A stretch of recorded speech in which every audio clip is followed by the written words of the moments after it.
महाकाल बाबा की नगरी उज्जैन में हृदय से आपका स्वागत है भाई साहब।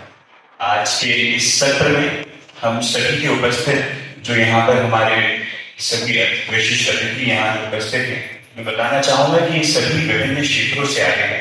कई लॉ फील्ड से हैं, कई समाज के क्षेत्र में विशेष अपना योगदान दे रहे हैं। और आज का जो विषय है जिस पर हम pop culture as a battlefield और भारत की समक्ष जिस प्रकार से वैचारिक चुनौतियां उत्पन्न हो रही हैं, इस विषय को लेकर आपका मार्गदर्शन प्राप्त करने के लिए लाए हैं। यदि आप आपकी ओपनिंग रिमार्क्स के साथ जिस प्रकार से विषय की प्रस्तावना हम सभी के समक्ष रखें, और मुझे विश्वास है कि हम सभी के मन में इस विषय के प्रति जिज्ञासा है और निश्चित ही प्रश्न भी हम इस विषय में सुनेंगे। धन्यवाद आदेश जी। आदरणीय गोविंद गंदे जी, प्रज्ञा प्रवाह के अन्य कार्यकर्तागण और युवा मित्रों,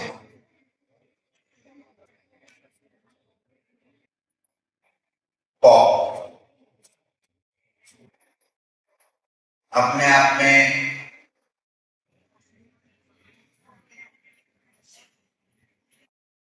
शब्द प्रॉब्लमेटिक है, क्योंकि पॉपुलर का शॉर्ट फॉर्म है। और पॉपुलर क्या होगा, इसका अर्थ हमने जब पॉप सामने आता है तो क्या सामने आता है? BTS, Michael Jackson. और यदि वो पॉप है तो आज भी कोविड के समय में जब रामायण चलती है तो पूरा भारत उसके सामने आकर क्यों बैठता है? तो फिर वो पॉप नहीं है क्या? यदि पॉपुलर यानी जन में जिसका राज है उसको पॉपुलर कहते हैं। जनप्रिय होना यदि ये पॉपुलैरिटी का मानक है तो पॉप का समानार्थी माइकल जैक्सन और बीटीएस कैसे? तो इसलिए मैं केवल पॉप नहीं कहूंगा, मैं कहूंगा culture is now a battlefield. Exactly.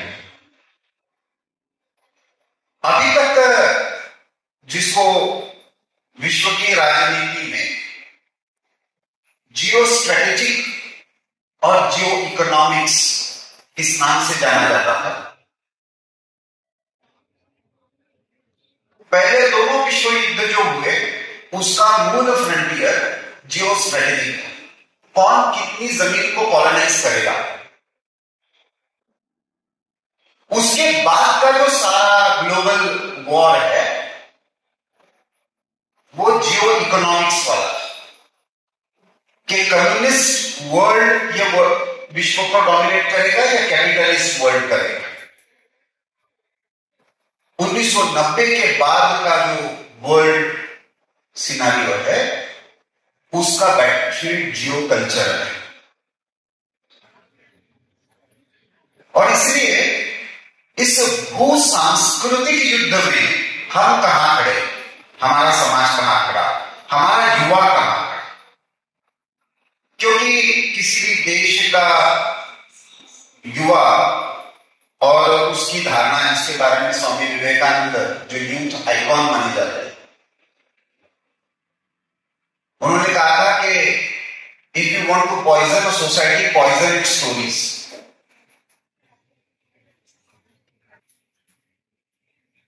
और स्टोरीज पॉइजन होती है तो उसके साथ साथ स्टोरी का तथ्य जो नैरेशन होता है वो भी पॉइजनस हो जाता है। और इसलिए अपना आज देश का युवा जो भारत की जड़ों की खोज में उत्साह के साथ लगा हुआ है, मैं बड़ा आश्वस्त हूं। मतलब बहुत बार लोग ये कहते हैं कि थोड़े बाल भी सफेद हो जाते हैं तो ये कहने लगते हैं हमारे जमाने में ऐसा नहीं था, आज का युवा ऐसा हो गया है, बिगड़ गया है, ये हो गया है, वो हो गया है। मैं बड़ा आश्वस्त हूं, क्योंकि मेरा मानना यह है कि ऐसा यदि है तो हमको सबको बंदरों जैसा होना चाहिए, क्योंकि हर कोई कहता है कि हमारे जमाने में ऐसा नहीं था, और हर कोई युवा में वही करता है जो आज का युवा करता है। एक आयु ऐसी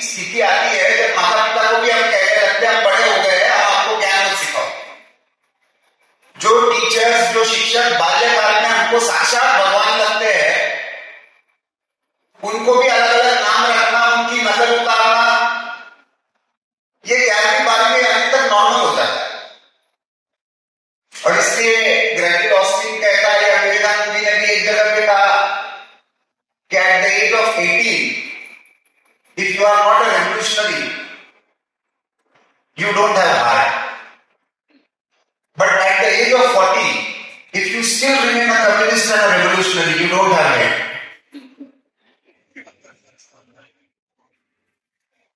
तो अब ये कल्चर का जो बैटलफील्ड है, उसमें क्या हुआ है कि पहले के इसमें राजनीतिक क्षेत्र में विचारधाराओं के आधार पर जो संघर्ष हो रहा था, उसको अभी संस्कृति के मध्य में लाकर खड़ा किया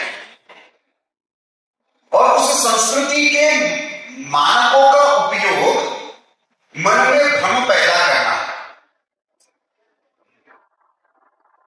मैं अभी गंदेश्वर से बात कर रहा था, तो भारत में कला का उद्देश्य क्या रहा? तो भारत में कला ये साधना का प्रतीक है। वो जंगल में बैठा हुआ वॉली पेंटिंग करने वाला हो या मंदिर का स्थापत्य करने वाला हो, उसके लिए दोनों साधनाएं समान थी, उसके पीछे का दर्शन समान था। ये क्लासिकल था और ये फोक था, ऐसा नहीं था हमारे यहाँ, वो तो वहां पे हुआ यूरोप में, लेकिन हमारे मानकों में उसी को आरोपित किया गया। It was a colonial imposition on us. लेकिन अभी जो खास करके डिजिटल वर्ल्ड में और ओटीटी वर्ल्ड में जो हो रहा है, जिसके कारण 3-4 चीजें जो हो रही है, उसको केवल मैं उल्लेख करूंगा, फिर चर्चा की शुरुआत करते हैं।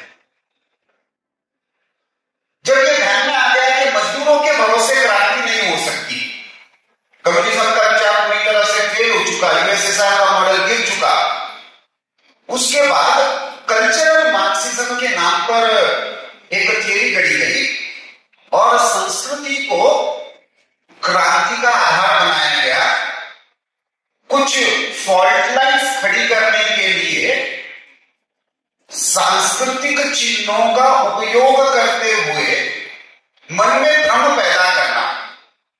जैसे हमारे जेल, मैं जेल से पढ़ा हुआ हूं, तो जेल में पहली बार महिषासुर शहीद दिवस शुरू हुआ, तो वहां पे पूछा लोगों ने, ये महिषासुर मर्दिनी को मानने वाला देश है, ये महिषासुर को कैसे मानेगा? महिषासुर तो हमारे लिए एक तरीके से आसुर का रूप है। वो कौन सी जाति से, कौन सी जमात से, ये हमने कभी सोचा भी नहीं था। अब अचानक वो जनजाति का देवता हो गया, खड़ा किया गया, खड़ा किया गया। तो हमारे लिए तो राम और रावण ये धर्म और अधर्म के थे। राम क्षत्रिय और रावण ब्राह्मण, ऐसा किसी ने सोचा भी नहीं था। लेकिन आज कुछ ब्राह्मण मथुरा में कोर्ट में ज्ञापन लेकर चले गए कि रावण का दहन मत करो, हमारी भावनाएं आहत होती है। तो ये कैसे हो गया? तो हमारे कल्चरल टेक्स्ट को, उसके सबटेक्स्ट को और उसके कॉन्टेक्स्ट को डीकंस्ट्रक्ट किया गया। मार्क्सिज्म की भाषा में उसको कहा जाता है डीकंस्ट्रक्टिंग द टेक्स्ट। तो राम सीता, इसका इकट्ठा विचार मत करो, राम वर्सेस सीता का विचार करो। हनुमान और राम के संबंधों का विचार मत करो। राम ये शोषक था, हनुमान शोषित था। लेकिन हनुमान रावण का संबंध है, तो ये तो जबरदस्ती जाकर उसके घर में घुस गया था और उसकी लंका जला कर आया, तो हनुमान शोषित हो गया, शोषक हो गया, रावण शोषित हो गया। तो हर चीज का विचार बाइनरीज में करो, द्वंद्व में करो, और उसके आधार पर समाज में अराजकता फैलाओ और उस अराजकता के आधार पर क्रांति का मार्ग प्रशस्त करो। माओ जिसको कहता है anarchy is the precondition for revolution. आज के युवा के मन में उस क्रांति का बीज डालने के लिए कला और संस्कृति का उपयोग हो रहा है। ये युवा को समझना, समझाना, निर्णय उसको करने दीजिए। मैं कुछ पढ़ाने वाला नहीं, लेकिन कम से कम ये क्या हो रहा है, फिर उसके लिए डिजिटल प्लेटफॉर्म का उपयोग करना, ओटीटी प्लेटफॉर्म का उपयोग करना, पॉप कल्चर का, बैंड्स का, इनका उपयोग करना, इवन एडवर्टीजमेंट के स्पेस का उपयोग करना और कुछ चीजों को नॉर्मलाइज करना। उदाहरण के लिए केवल 2 चीजें बताऊंगा, फिर मैं आजकल पंजाबी पॉप ये बहुत पॉपुलर जॉनर है। नाम नहीं लूंगा जानबूझकर, क्योंकि एक का लूंगा तो बाकी भर नहीं लिया ऐसा होगा। लेकिन एक जमाने में पंजाबी संगीत में भक्ति और प्रेम ये दोनों महत्वपूर्ण, उसके साथ साथ कृषि, ये 3 महत्वपूर्ण अंग हुआ करते थे। हाँ, हीर रांझा से लेकर जो शबद कीर्तन हुए या फिर इवन अभी अभी गुरदास मान तक के जो गीत हुए वो पंजाबी सारे देख लीजिए तो आपको ये 3 जॉनर ध्यान में आएंगे। पिछले 20 वर्षों में, खासकर 2002-03 के बाद कनाडा से फंडिंग होकर और सारे अमेरिकन यूनिवर्सिटी से पॉपुलराइजेशन होने के बाद जिस तरह का पंजाबी पॉप आया है, उसने क्या किया? उसने 3 चीजें की। उसने एक तरफ पंजाब के सामान्य युवा को भारत की भूमि से काटने का प्रयास किया।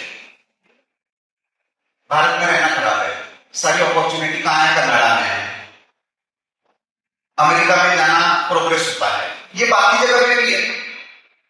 बाहर पढ़ रहा है, बाहर से डिग्री लेकर आ रहा है तो हमको लगता है लिखा पड़ा है।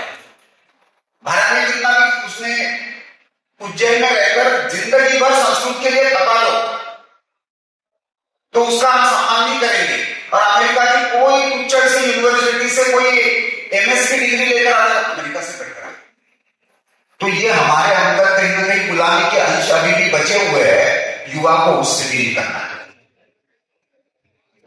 तो एक बात यह हुई कि भारत भूमि से युवा को काटना, ये इस पॉप कल्चर ने, so called quote unquote pop culture में नॉर्मलाइज कर दिया। दूसरी बात,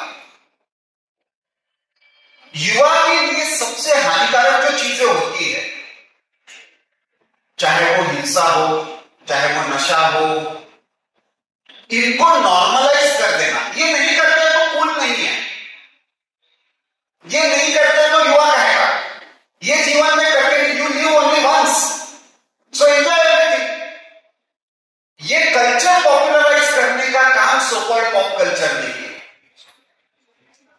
और तीसरी ये कि अरे बीटीएस तो यूनिवर्सल वैल्यूज के बारे में बोलता है, बीटीएस तो इंटरनेशनलिस्ट है, और इंटरनेशनलिस्ट से तो आप नेशनलिस्ट नहीं हो सकते, तो उसके विरोध में बोलना है। अरे भैया, आपको ह्यूमैनिटेरियन होने के लिए भी पहले पड़ोसी का ध्यान रखना पड़ता है। मैं ह्यूमैनिटेरियन इंटरनेशनलिस्ट हूं, मेरे नेशन के बारे में नहीं जानता, इंटरनेशनलिस्ट चाहे होंगे।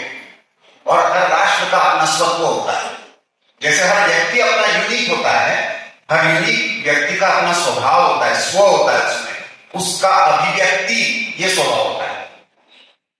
वैसे हर राष्ट्र का और हर समाज की एक अभिव्यक्ति होती है। तो वो जरूरी नहीं कि इंटरनेशनल के विरोध में हो। भारतीय होना यानी अंतरराष्ट्रीयवाद के विरोध में होना नहीं है, बल्कि सच्चे भारतीय होना यानी वैश्विक होना है। ये हमारे युवाओं को यदि समस्या है, ये 3 जो सांस्कृतिक खेल, पैसे के और शिक्षा, इन दोनों के माध्यम से कला जगत में संस्कृति के माध्यम से इन फॉल्ट लाइन्स पर खेले जा रहे हैं। फिर कभी उत्तर दक्षिण का विवाद खड़ा करना, भारत के उपासना पद्धतियों को अलग अलग करके देखना, हम ये है इसका मतलब ये नहीं है। तो क्योंकि ये बड़ा आसान होता है कि देखो भाई, राम जी ने तो बाली का वध कर दिया, और क्योंकि बाली ये जंगल में रहने वाला था, इसलिए एसटी था, इसलिए राम एसटी विरोधी थे। ये प्रस्तावित करना, उसके आधार पर नाटक रचना बहुत आसान है। लेकिन धर्म और आधार के आधार जोड़ना बहुत मुश्किल होता है, तोड़ना बहुत आसान होता है। और टूटने के बाद जो जोड़ा जाता है उसके निशान फिर भी रह जाते हैं। कांच का जैसे होता है कि कितने भी जोड़ने का प्रयास करो, कितना भी फाइन करो, उसकी कोई ना कोई निशानी रह जाती है। समाज पर क्या ऐसे असर हो रहे हैं क्या, ये भी देखने की आवश्यकता है। तो युवा जो संवेदनशील होता है, युवा जो भविष्य को देखता है, युवा जो बड़े सपने देखता है, युवा जो आज कुंभ में भी जा रहा है और आरटीआई में भी जा रहा है, वो युवा इस सारे महत्व को समझ रहा है क्या? इस सांस्कृतिक युद्ध में हम कहां खड़े हैं, उस भूमिका में स्पष्ट है क्या? ये मेरे मन में केवल प्रश्न है। वो प्रश्न उनके भी कहीं मन में होंगे जरूर, है तो पूछिए। जिस प्रकार भाई साहब ने इस विषय की प्रस्तावना को रखा, मेरा विश्वास है कि सभी के विषय के संबंध में क्लैरिटी ऑफ थॉट उत्पन्न हुई। भाई साहब, आपने अभी वर्णन किया कि किस प्रकार डीकंस्ट्रक्शन कल्चरल मार्क्सिस्ट और सभी वेटिंग इंडिया फोर्सेस के द्वारा किया जा रहा है। और इसमें एक बात देखने में आती है कि भारत जो शास्त्रों की भूमि रही है, उसी शास्त्रों की भूमि में चूंकि अध्ययन में कमी आई, इसलिए फॉल्ट लाइन्स बनने में आसानी प्राप्त हुई। और इस विषय में मेरा प्रश्न है कि रे ब्रैडबरी ने एक कोटेशन दिया था that you don't need to burn books in order to destroy a culture. Just get people to stop reading them.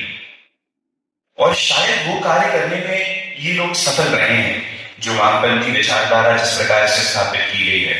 तो मैं चाहूंगा कि इस विषय पर आप प्रकाश डालें, और इसी के साथ में इस विषय पर भी कि किस प्रकार से freedom of expression, artistic expression के नाम पर हमारी सोसाइटी को, हमारी कल्चरल वैल्यूज को डेलीब्रेट करने का लगातार प्रयास किया जा रहा है।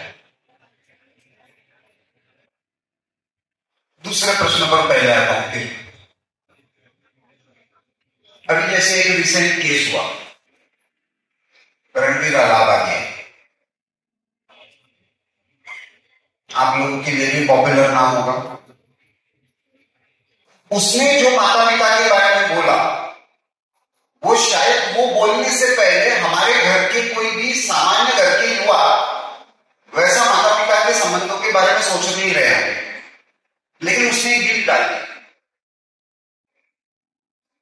तो मैंने जो कहा कि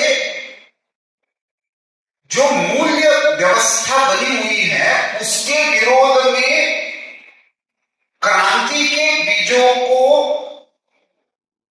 रोकने का काम करना, और वो सटल वे में करना, सामने वाले को समझ में भी ना आए। ये तो मेरा फ्रीडम ऑफ एक्सप्रेशन है, मैं तो स्टैंड अप कॉमेडियन हूं, और उस स्टैंड अप कॉमेडियन के नाम पे वल्गैरिटी को नॉर्मलाइज करना, महिला का कमोडिफिकेशन करना, स्त्री पुरुष संबंधों को केवल लैंगिक संबंधों में बांट देना, सारे, मतलब मैंने ऐसे ही जब एक सारा डिबेट चल रहा था, एक ऐसे ही विश्वविद्यालय में मैं गया था, तो उन्होंने पूछा कि why do you oppose same sex relationship. Law school के ज्यादातर बच्चे थे, तो मैंने कहा वो तो 377 का सबसे पहले विरोध करने वाला, उसके बारे में लिखने वाला मैं था। तो फिर उन्होंने अगला पूछा कि उस समय तो सुप्रीम कोर्ट में सेम सेक्स मैरिज को लेकर केस चल रही थी, तो उन्होंने पूछा so do you support same sex marriage? So I said no. फिर मैंने उनको पूछा, वो लड़की जो प्रश्न मुझे कर रही थी उसको मैंने पूछा कि what is your opinion about marriage? Do you think marriage is a patriarchal institution? पुरुष सत्ता संस्कृति का प्रतीक एक विवाह है, ऐसा मानती हो क्या? तो बोली हाँ। तो मैंने कहा फिर ऐसी पुरुष सत्ता संस्कृति में यदि गे रिलेशनशिप है या लेस्बियन रिलेशनशिप है, तो उसको विवाह कहने का आग्रह तुम्हारा क्यों है? दोनों चीजें तो सही नहीं हो सकती कि विवाह तो पुरुष सत्ता है, लेकिन मेरी रिलेशनशिप में विवाह को नहीं मानती, उसके बाहर के संबंधों को मानती हूं, लेकिन उसको विवाह जरूर कहो।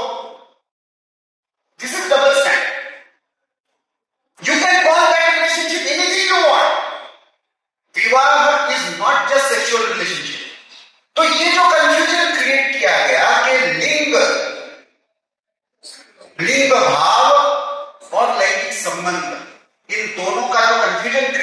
Sexual orientation and sexual relationship, इन दोनों का जो मतलब LGBTQ सुनते हैं, उज्जैन में भी ये शब्द सुनते हैं, OTT प्लेटफॉर्म में सब जगह पे आजकल ये कॉमन हो गया है। इसमें टी क्या है? टी क्या है? इसमें ट्रांसजेंडर है, ट्रांससेक्सुअल नहीं है। बाकी सारे क्या है? LGBTQ, ये सारे सेक्सुअल ओरिएंटेशन है, ट्रांसजेंडर है। क्यों मिक्स किया है? ट्रांसजेंडर की कंसेप्ट तो हमारे यहां पहले से थी, नहीं तो फिल्मों में कितना अखाड़ा नहीं होता। भारत में तृतीय पद तो होना ये कभी भी बात नहीं। हाँ, समाज में उनका अलग स्थान होगा, अलग उनका व्यवहार होगा, उनके अलग बस्तियां होंगी, वो होनी चाहिए नहीं होनी चाहिए उसमें चर्चा हो सकती है, लेकिन उसके लिए पत्थर मारकर मारने की प्रचलन कभी नहीं था, जलाने का प्रचलन कभी नहीं था, क्योंकि वो हमने प्राकृतिक माना। सेक्सुअल ओरिएंटेशन में डेविएशंस थे क्या? हम वो भी थे, इतिहास में वो भी मिलते हैं, लेकिन इसका अर्थ यह है कि सेक्सुअल ओरिएंटेशन ये नहीं कहता है, ये इक्विवेलेंट हो सकता है क्या? तो किसी भी आधार पर नहीं हो सकता, लेकिन किया गया। क्यों? क्योंकि ट्रांसजेंडर ये एक बड़ा नंबर है, उसके साथ LGBTQ को जोड़ देते हैं तो एक मूवमेंट बन जाता है, और उस मूवमेंट के आधार पर फिर पॉलिटिकल करेक्टनेस आ जाता है। आप किसके साथ खड़े हो? आप ये हो या वो, ऑप्शन नहीं आपके पास, एक्सप्लेनेशन देने का तो ऑप्शन नहीं है। मतलब आप हमास के साथ खड़े हो, ये पैलेस्टाइन के साथ खड़े हो या इजराइल के साथ खड़े हो? अरे भैया, बीच में हमास भी है, उसके बारे में कुछ बोलूं? ना ना ना, ये मत बोलो, बताओ पैलेस्टाइन या इजराइल? ये जो बाइनरीज है, दिस और दैट, मतलब वो ऐसा है ना कि आजकल आपकी पत्नी ने आपको मारना छोड़ दिया है, हाँ बोले तो भी प्रॉब्लम, ना बोले तो भी प्रॉब्लम। तो ये ऐसे लोगों में फंसाकर रखते हैं कि पॉलिटिकली करेक्ट वही है जो हम कहेंगे, और फिर उसको कहते हैं फ्रीडम ऑफ एक्सप्रेशन है। ये फ्रीडम ऑफ एक्सप्रेशन नहीं है, ये सफोकेशन ऑफ फ्रीडम है। आपकी सोच को द्वंद्व में कुंठित कर देना, ये कभी भी फ्रीडम नहीं हो सकता। हमने प्रकृति वर्सेस मानव, ये कभी भी द्वंद्व नहीं देखा। स्त्री वर्सेस पुरुष, ये कभी द्वंद्व नहीं देखा। हमारे लिए परस्पर पूरकता ये जीवन था, परस्पर द्वंद्व ये जीवन नहीं था। पश्चिम में दुर्भाग्य से वहां पे चर्च वर्सेस स्टेट, ये जो संघर्ष हुआ सेक्युलरिज्म के नाम पर, उसके कारण ये द्वंद्व खड़ा रहा, और सारे संबंधों को उन्होंने द्वंद्वात्मक देखा। व्यक्ति के अधिकार कब तक सुरक्षित है? जब तक समूहों का उस पर नियंत्रण नहीं। Absence of restraint is freedom. मनमानी उसको स्वतंत्रता मानता, स्वच्छंदता को स्वतंत्रता मानता। हमारे यहां पे क्या था? मेरे अधिकार है, मेरे कुछ अधिकार तब तक है जब तक मेरे पिताजी का मेरे प्रति कुछ कर्तव्य है। मेरे बेटे के अधिकार तब तक है जब तक मेरा उसके प्रति कर्तव्य है, और उसके कर्तव्य तब शुरू होते हैं जब मैं मेरे अधिकारों का निर्माण करता हूं। हमारे लिए rights and duties were not separated, they were two sides of the same coin. लेकिन उन्होंने राइट्स वर्सेस ड्यूटीज का डिबेट खड़ा किया, व्यक्ति वर्सेस समाज का डिबेट खड़ा किया। तो मुझे लगता है कि हम क्या भारत की अवधारणा पर फ्रीडम ऑफ एक्सप्रेशन के डिस्कोर्स को, जिसको हमारे संविधान ने कहा कि रीजनेबल रिस्ट्रेंट इज फ्रीडम, कौन सा रीजनेबल? तो जिसमें समाज के जो, जिसको हम कह सकते हैं कि कलेक्टिव वैल्यूज है, उनका प्रिजर्वेशन। समाज में कोई भी हिंसात्मक विषय, मतलब गन कल्चर को पॉपुलराइज करना पंजाबी पॉप ने, ये कौन सा फ्रीडम ऑफ एक्सप्रेशन है? बंदूक लेकर गन चलाते हुए डांस करना, ये कौन सा फ्रीडम ऑफ एक्सप्रेशन है? ये क्या हिंसा का नॉर्मलाइजेशन नहीं है क्या? सबको सीरियसली सोचना चाहिए। पहला जो आपने सोचा था, पहला जो प्रश्न आपने पूछा था, बेसिकली पुस्तकों के विषय में, हमारे शास्त्रों के विषय में, शास्त्र और शास्त्रों का इंटरप्रिटेशन, इसमें केवल ऐसा नहीं कि हमने पढ़ना छोड़ दिया। देखिए क्या हुआ है पिछले 1000 वर्षों में लगभग। पहले तो ये समझिए कि भारत एक अकेली ऐसी सभ्यता है पूरे विश्व में जो इतने आक्रमणों के बाद भी जीवित सभ्यता के रूप में अस्तित्व बनाए रखे। All other civilisations have vanished. आप इजिप्शियन देख लीजिए, आप इनका देख लीजिए, आप अमेरिका में लगभग उसी समय कोलंबस भी गया था जिस समय वास्को द गामा भारत में है। वो अमेरिकन कहां है जिनको कोलंबस पहली बार मिला होगा? वास्को द गामा जिनको मिला था वो आज भी है केरल में, उसका परिवार भी है। कोलंबस जिसको मिला था उसका परिवार कहां है पता है क्या? वो पूरी की पूरी संस्कृति, उनकी सभ्यता जिनको उन्होंने रेडिकेंस कहा, वो सारे नष्ट हो गए। वही ऑस्ट्रेलिया में हुआ, वही न्यूजीलैंड में हुआ। तो पूरे के पूरे सभ्यताएं नष्ट हो गई। ग्रीकों से लेकर, शकों से लेकर, हुनों से लेकर, कुषाणों से लेकर, अरब, तुर्क, मंगोल, पोर्तुगीज, डच, फ्रेंच, डेन्स और ब्रिटिश, इतने आक्रमण होने के बाद भी भारत भारत बना रहा। तो उसमें भारत में कुछ इनहेरेंट अंतर्निहित कोई शक्तियां थी जिसके कारण भारत बना रहा। वो भारत की ज्ञान परंपरा। उससे पहले आक्रमणों ने इसको कभी समझा नहीं। इनको समझने का काम किया ब्रिटिशों ने। ब्रिटिशों ने इसको समझा 1784 में, 1784 में उन्होंने भारत में एशियाटिक सोसाइटी की स्थापना की। भारत के सारे ग्रंथों का संकलन करना शुरू किया। भारत के सारे समुदायों का सर्वे करना शुरू किया, जिसको उन्होंने डिस्ट्रिक्ट गैजेटियर कहा। उस ज्ञान को संकलित करके उसको ब्रिटिश पर्सपेक्टिव के आधार पर इंटरप्रेट किया। उसके आधार पर भारत में शिक्षा व्यवस्था है और उस शिक्षा व्यवस्था के आधार पर भारत में आज जो आधुनिक यूनिवर्सिटी सिस्टम और सारे डिसिप्लिन हम देखते हैं वो ब्रिटिशों की थे। उसने किया क्या? उसने भारत की ज्ञान परंपरा को एक तरीके से हीन भाव से देखने की मानसिकता भारत के लिखे पढ़े लोगों में विकसित। तो पश्चिम में आया हुआ वो ज्ञान है, भारत का जो है वो मिथ्या है।